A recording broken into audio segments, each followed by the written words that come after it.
Hi, I'm Ben Mankiewicz. Welcome to TCM, where tonight we're on a mission from God. We're not. At least if we are, I have not been informed.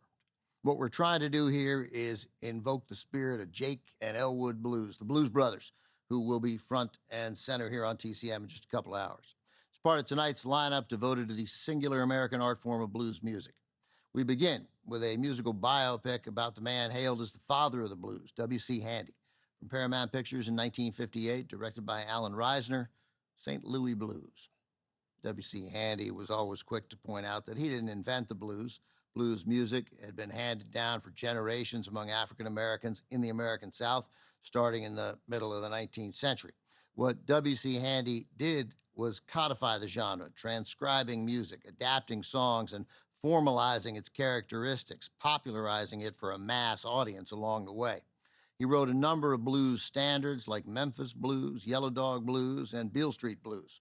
He also published several books on the subject, so it's understandable why he has that moniker, Father of the Blues. Now, you might be saying to yourself, why is this basic cable television host telling us Handy's life story when we're about to see a biopic about the man? Because this is a Hollywood biopic, which are often about as honest as George Santos. I'm keeping it timely here on TCM. St. Louis Blues plays very fast and very loose with the facts of W.C. Handy's life.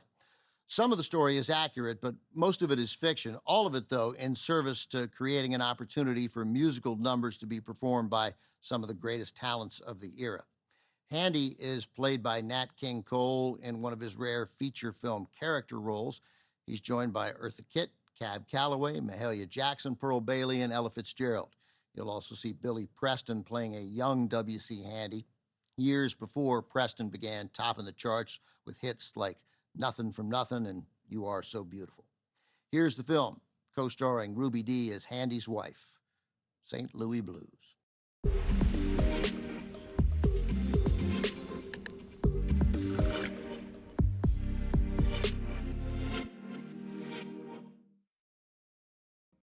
As I mentioned before the movie, St. Louis Blues, or St. Louis Blues if you're trying to sound cool, was not a terribly accurate portrayal of the real W.C. Handy's life.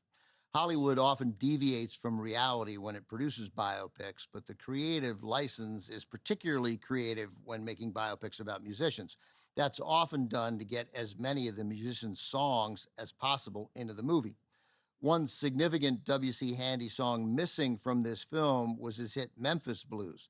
The producers couldn't get the rights to the song because Handy signed them away early in his career. It wasn't Yellow Dog Blues, as shown in the film.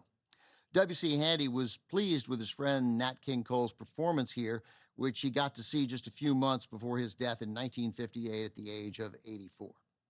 Coming up, more blues music as Dan Aykroyd and John Belushi put the band back together to save an orphanage.